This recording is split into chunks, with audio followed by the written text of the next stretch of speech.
Welcome to Retro Reports. This will be a special video where I cover the inside of the video game business, with emphasis on business. I will draw on my experience as a developer and on data wherever I can find it, with the goal of informing on matters of the industry that I feel are not discussed enough. Today we will study the often neglected marketing and business affairs of Expedition 33 beyond the sensationalism. I will leave a link of my investigation with the sources in the description. Expedition 33, the hit French JRPG sweeping gaming from seemingly nowhere, amassing 2 million copies in 2 weeks' time, and even securing a movie deal before launch, praised as a masterpiece across review sites. But this won't be a review. Truly a Herculean head start for such a small team out of nowhere. As a dev myself with all sorts of friends in the industry, I have to ask, can the critical and financial success, team formation, and movie deal truly be just an indie success story? This is the question for this video. Expedition 33 seems to be the latest multimedia hit of the 3-year-old publisher Keppler Interactive. What some of you may not realize is that this is actually not the first breakaway success for Keppler Interactive, nor even the first movie deal necessarily. In February 2022, Keppler published the super successful game Shifu, and just like Expedition 33, a movie deal with Story Kitchen was signed, just 10 months after release instead of prior. So who are Keppler Interactive, and how do they have such prowess in the entertainment industry? There are many articles posting surface-level info on Keppler, but I found two to be the most interesting. In the 2021 Kakuchopure.com article titled "Keppler Interactive is a Singapore-based, global publisher co-owned and run by super game developers," they give us a quick and comprehensive summary, but at the end of the article points to an interesting factoid about the industry. The last time we've heard of a publishing company run by game developers was back in 2003. It came out and fizzled after a year or so of hype. Hopefully, Keppler Interactive and its motley don't fall for the same trap and actually keep word on their promised titles. This branding as an indie co-owned publisher would attract people like the creative lead of Expedition 33, Guillaume Broche. As stated in the French interview, "On discute avec le chef et le compositeur, clair obscur, Expedition 3. Et du coup, on a pas mal, on a vraiment sympathisé avec Keppler Interactive, qui du coup, voilà, en fait, c'est un publisher, mais qui est fait par plusieurs studios indépendants qui se réunissent pour créer ce publisher. Et nous, on voulait vraiment cette vibe indé, et ce truc de, surtout, on gagne la Pas de liberté censure, créative. enfin, Exactement. ouais. Exactement, c'est ça, en fait. Si on gagne la liberté créative à 100%, et personne nous fait chier. Et au final, c'est ce qu'on a eu, et c'est ça qui est trop bien, et c'est, je pense, une des grosses raisons pour laquelle ça a marché. C'est que Keppler, ils nous ont bien supporté. Et en fait, même quand on organisait des playtests, on a fait quelques playtests externes, on faisait tester le jeu à 30 personnes, ils nous faisaient des feedbacks. More on Guillaume and Sandfall later. So, for the mainstream gaming press, Keppler is a sort of democratized publisher that breaks the chains of established publisher-developer relations, empowering indies to do their thing creatively unrestrained. However, on the side of the finance world, we get to see a different face of Keppler, like this 2021 Reuters article. Gaming company Keppler raises $120 million from China's NetEase. We have a studio committee, which meets on a weekly basis. They get involved in major company decisions, but they don't get involved into individual studio decisions. So the studios remain independent, CEO Alexis Garavarian said in an interview. Sweden's Embracer had a somewhat similar model, in which instead of partnering, it bought companies but allowed their founders to run them independently with full creative and operational freedom. That model has helped Embracer to become Europe's largest video game company. And at the end we get Garavarian did not disclose the valuation of the company, but said NetEase would be a minority investor. Who is Alexis Garavarian? The best way to sum up who Alexis Garavarian is is by quoting one of his longtime associates. He's not on LinkedIn because he's a secretive little Frenchman. His body of work prior to CEO of Keppler Interactive includes, among other things, Ubisoft Partners team in 2008. In 2012, he joined Xbox as part of the first-party and indie developer at Xbox team. In 2015, he began working at Tencent as part of the strategy and investment team. In 2017, he became the CEO of Kowloon Knights, a global fund of over $100 million, a position he holds to this day still. Kowloon Knights is founded by Alexis Garavarian, Jay Chi, Lindsay Rostow, Ryan Payton, and Sam Lee. These are the 5 founders of a 10-person corporation. In a 2020 GameDaily.biz article, it states that Garavarian's experience in the East should prove valuable for indies as well. After ID at Xbox, he went on to work at Chinese behemoth Tencent, helping to get indie games published in China via its Wii game service. The name, Kowloon Knights, is indicative of the Asian influence in the fund. Not only is it a reference to Hong Kong's Kowloon City, but the primary source of money is a group of undisclosed investors in Asia, which Garavarian believes are more risk-tolerant. Surprisingly, there is some commonality between independent developers at Xbox and his work at Tencent, and that's rubbed off on Kowloon. that's right. You may not know, but both Shifu and Expedition 33 were big hits in the Chinese market. I'll present my theory as to why at the end of the video. Notice also that Expedition 33 launched on Game Pass. Jaichi is, I assume, one of those undisclosed financial sources. He is most known as a venture capitalist in Maker Funds, a company working on way too many things for me to name, so we have to move on.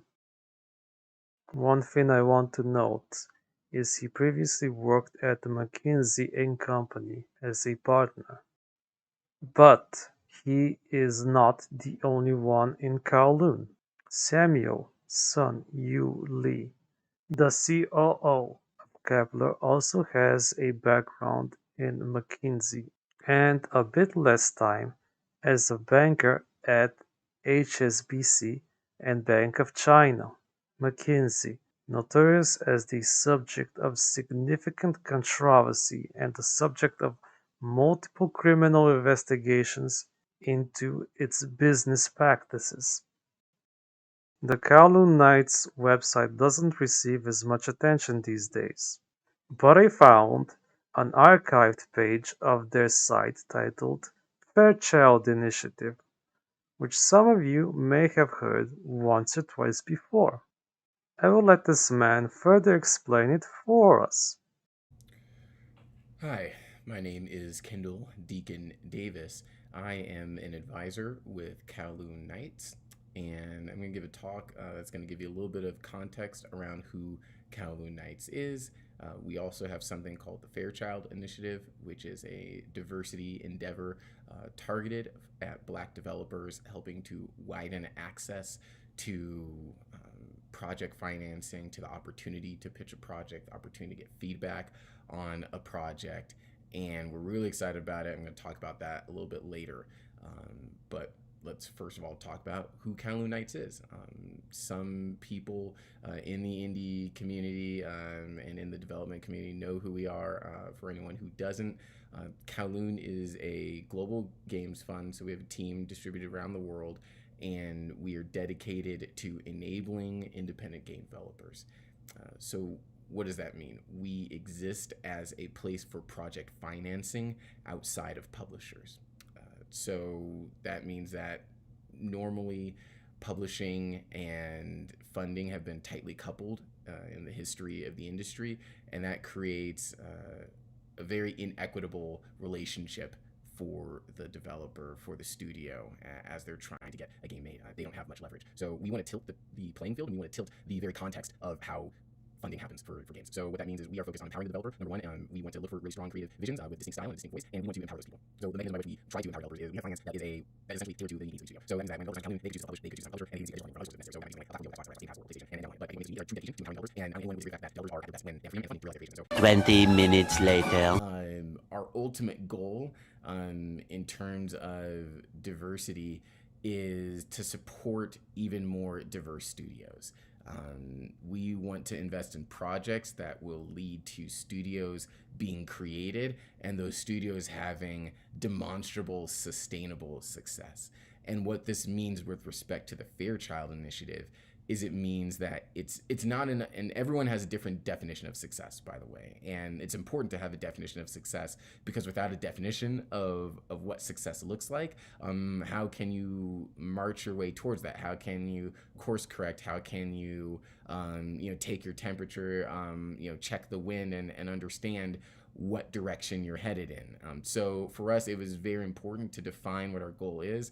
And the Fairchild Initiative, which is specifically for Black creators.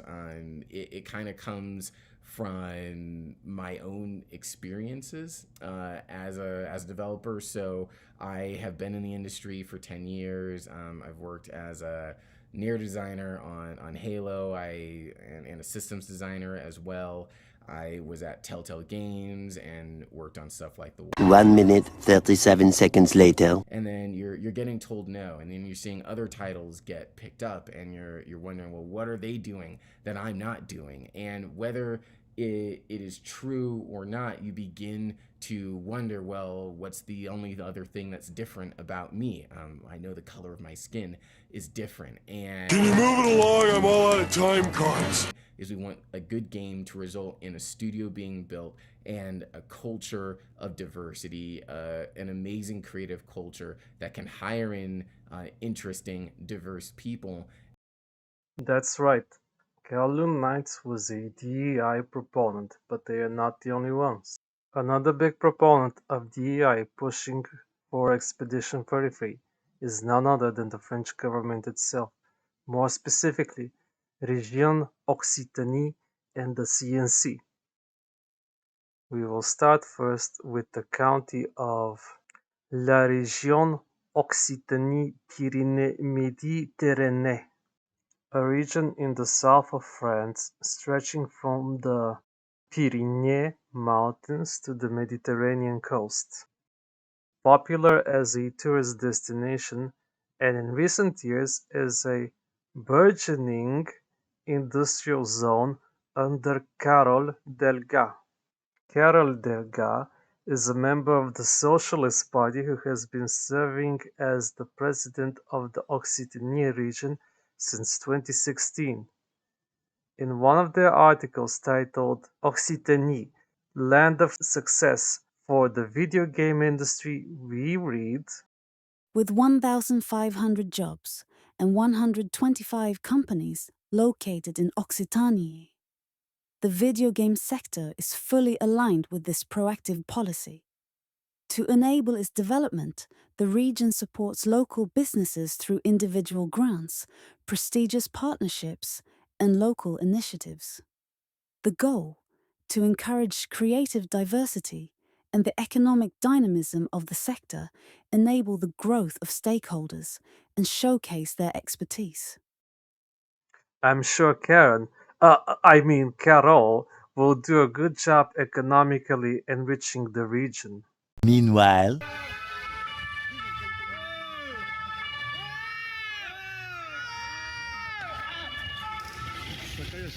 Standing aufmessen, wa? Chill.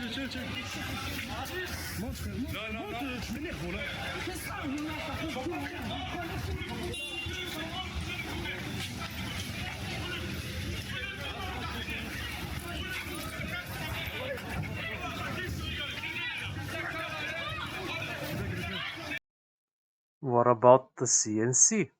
The Centre national du cinéma et de l'image animée is an agency under the French Ministry of Culture.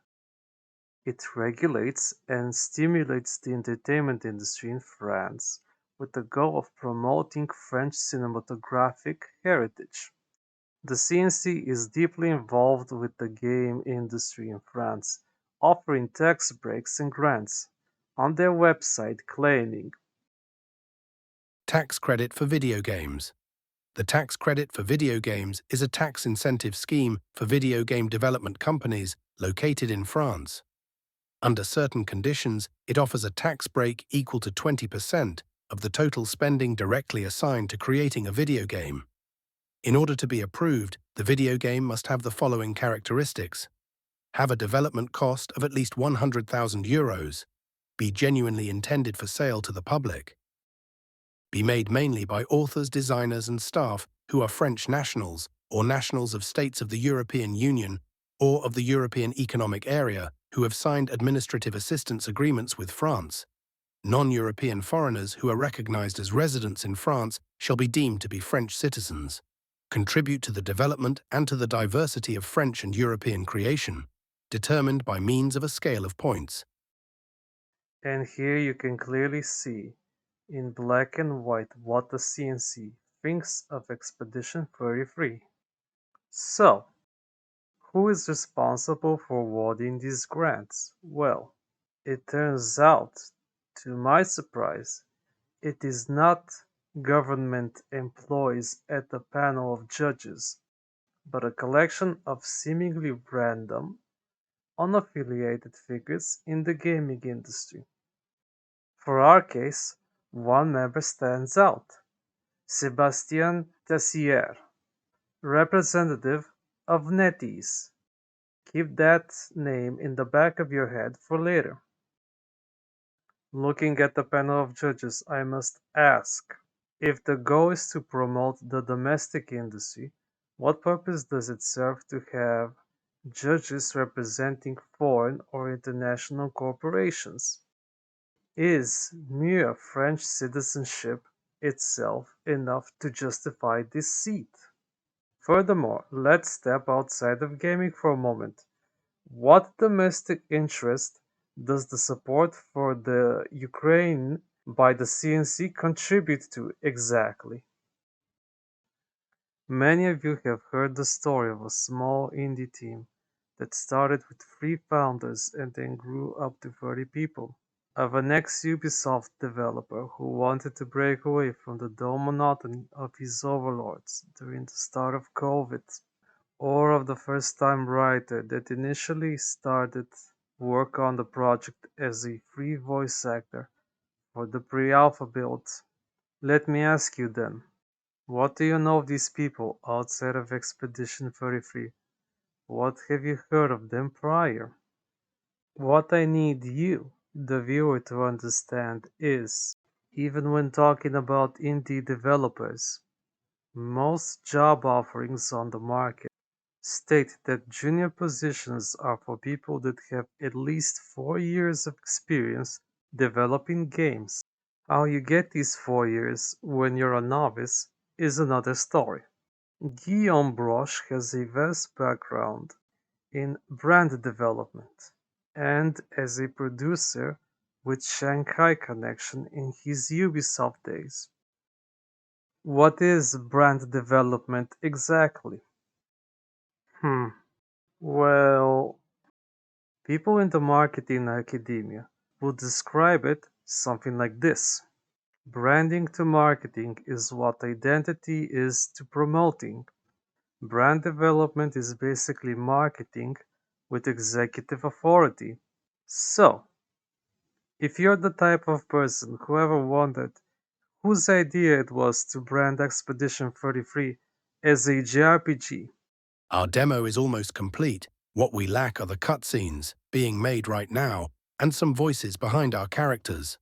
The game is a 3D modern take on the JRPG genre with Western-style characters, developed on Unreal Engine 4.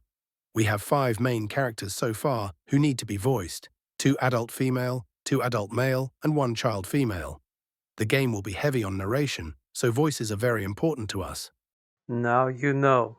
It wasn't your favorite content creator or influencer or friends, it was Guillaume, the brand development manager. What about Jennifer Svedberg Yen? She is more mysterious as she does not have any work background posted on the internet, or at least the Western side. However, in a Taiwanese interview at GNN, she states, Question. Could you please briefly introduce yourself and the Sandfall Interactive team? Hello, everyone. My name is Jennifer Svedberg Yen. I am an overseas Chinese who was born and raised in the United States. Both my parents are from Taiwan. I'm currently the lead writer and voice localization producer at Sandfall Interactive. I joined the Sandfall team in 2020 before the studio was even formed, and I was the fourth person to join the team.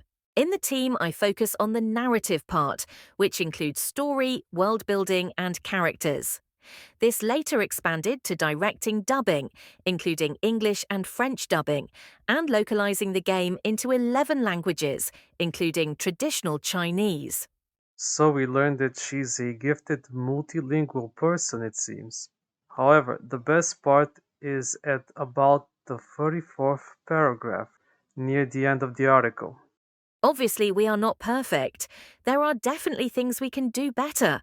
We are a young team because, like I said, many of us are getting into gaming for the first time. So sometimes that's a benefit because we have different backgrounds to bring new things to the game. I have been an investor for most of my life. I am a private equity investor and previously worked in Hong Kong, so I come from a very different background. Others also have different backgrounds where we can use those skills and maybe come up with different ways of doing things that aren't necessarily the traditional way. But on the other hand, there are a lot of things we haven't done and don't know, and we're still trying to figure out the answers.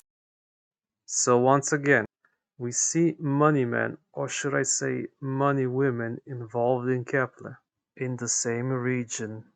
Let me remind you again, getting into the gaming industry as an outsider is a very, very thick wall to go through. According to Moby Games, in the credits of Expedition 33, we observe special thanks to Sloclab, Tactical Adventure, Ebb Software, the makers of Scorn, QA Testing, QLock. We see that this small 30-man studio actually relies considerably on its sibling companies or outsourcing firms for non-creative tasks, except for one, a company called Tactical Adventures. Who is Tactical Adventures? The company, Sebastien Tertier, holds the position of board member. Uh-oh, here we have another conflict of interest.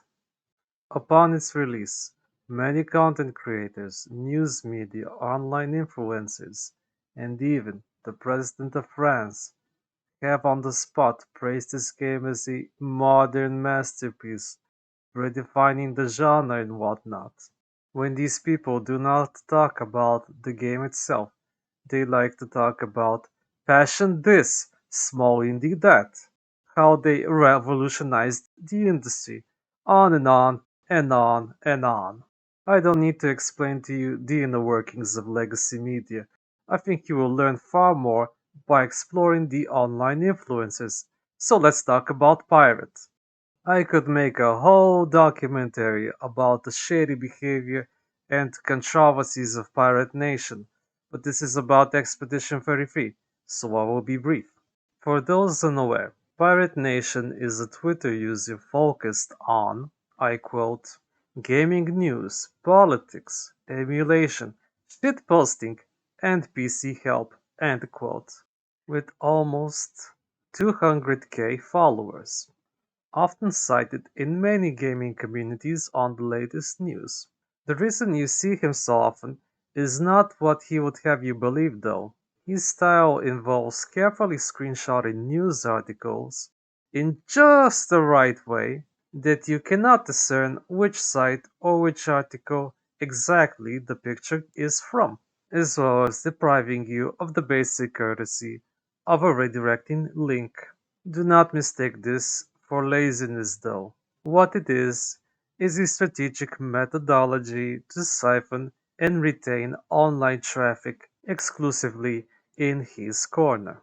Another tactic he employs is obvious 4chan sock puppet accounts to present his viewpoints as grassroots and organic, totally based in she. Yet more interestingly, on the rare occasions that he gasp texts on his own posts, indication of how much he likes that someone. But why does he act the way he does? Why does he present himself implicitly a lover of Japanese culture and anime, only to explicitly shit on them in the next post, yet never holds the same firm judgment for Chinese and Korean corporations and culture, as if supposedly they are always correct and that they, like him, are always on the based side of the culture war, so based as to produce enough garbage to bury India.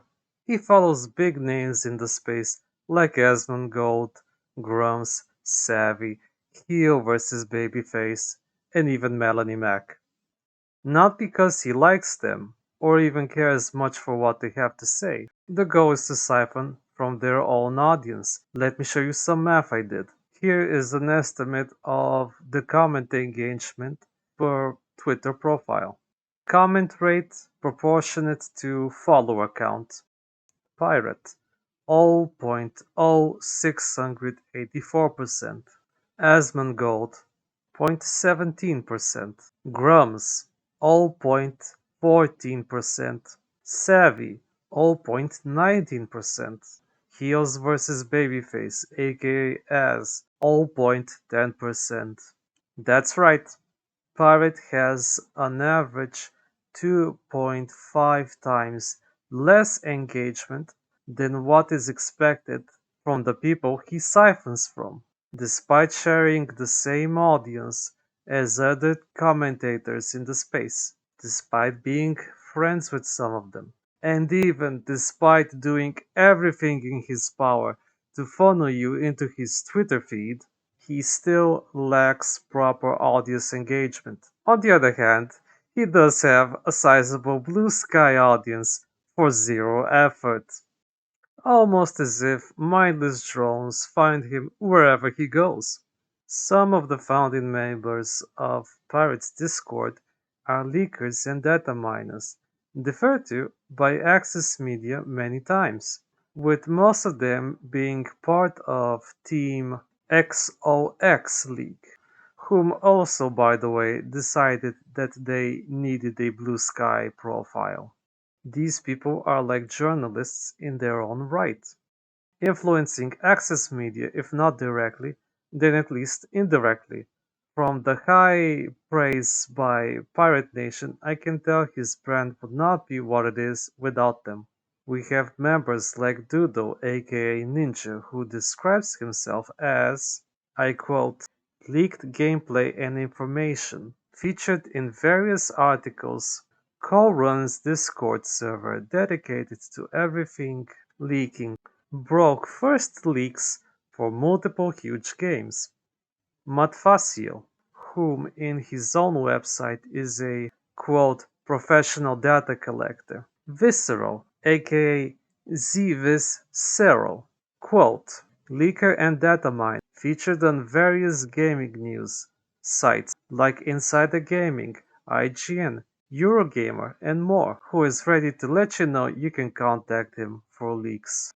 For a long time now, average gamers have equated leakers and data miners to a kind of Robin Hoodish or Sage-type figures, while journalists, even small ones, have become dependent on leakers and data miners to rescue them from content droughts.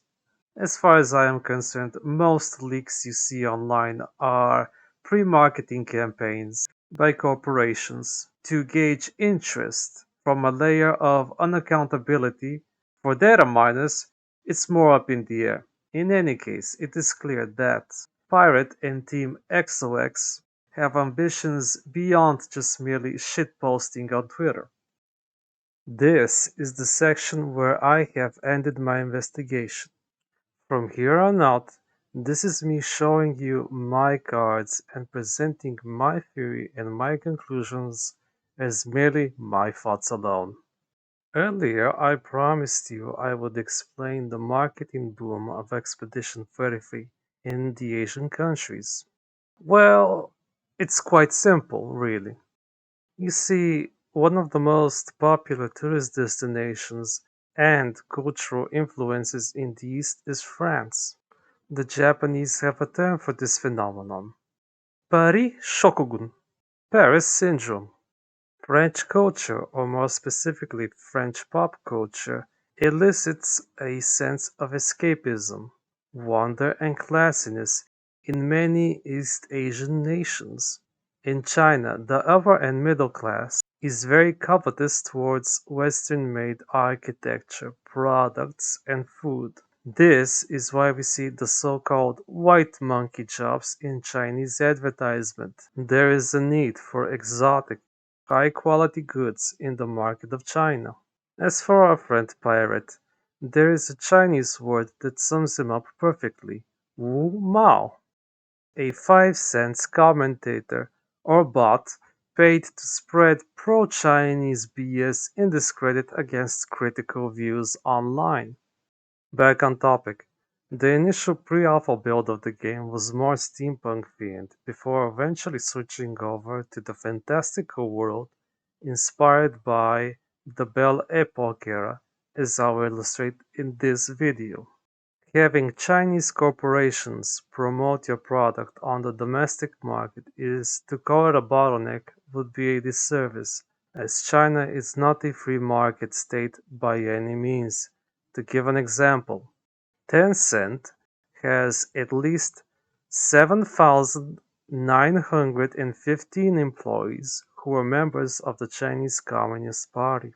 The company's CCP committee was divided into 12 general party branches and 116 local branches across various cities in China, and around 100 internal CCP committees, who are not actually company employees, by the way, but actual minders and apparatchiks.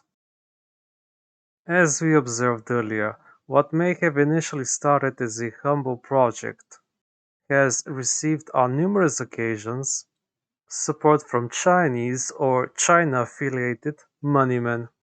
There is a lot of documentation on the ruthlessness and cunning of Chinese businessmen, restrained only by the firm hand of the CCP. This does not mean, however, that developers are anxious to work for the Chinese megacorps. China has set out on a massive talent hunt and brain drain in tech for years now. I myself recall witnessing the early stages. Since these are profit-oriented corporations, there are a lot of benefits for said talent, like higher pay, more secure hierarchies, away from diversity subversions, no interest in hiring idiots to pollute the office. These suits also have an innate disincentive to antagonize or divide the audience. So for the time being, given the current predicaments, this seems like the way to go. I personally believe that the competitive price of $50, spouted by influencers at every turn, is not necessarily because of innately more efficient production or some cost-benefit analysis, but rather the result of what I believe to be money laundering in the background. What most people aren't aware is that China's border control is actually very tight and strict, but only on the way in. There is no control for counterfeit money leaving the nation, or for contagious people taking flights abroad, etc. So let me ask you, in light of the fact that other small teams have in the past attempted to build success and failed, the fact that since early in development, Sandfall have received numerous support from big exotic moneymen, was created by a veteran in brand development, acquired a movie deal by Hollywood before release, The same cowardly Hollywood notorious for leaning on established IPs exclusively at this point. Is it true then that all it takes is just passion and a good small team to earn you millions of copies and to gain praise from the French president himself, Macron? Is this what it means to be indie? Again, I know many people from all over the industry, and I know how the internet works. Most don't give a damn. For me, it's all about the inevitable I told you so moment. I know how these stories end all too well. At first, some ambitious newcomer will follow the rulebook as it has been laid out by some talentless, pretentious snobs who pollute the internet with their garbage, only to waste 4 more years of his life to then come out spiritually scarred, lost or bitter, left to wonder what he did wrong. Why was he abandoned by society and the people proudly championing him, supposedly? I genuinely wish for everyone, regardless if you come from equity investment, sanitary service, or even Ubislop, I wish for everyone success and good health to live their best life. One thing though that I will not stand for is deception, manipulation, and cowardice.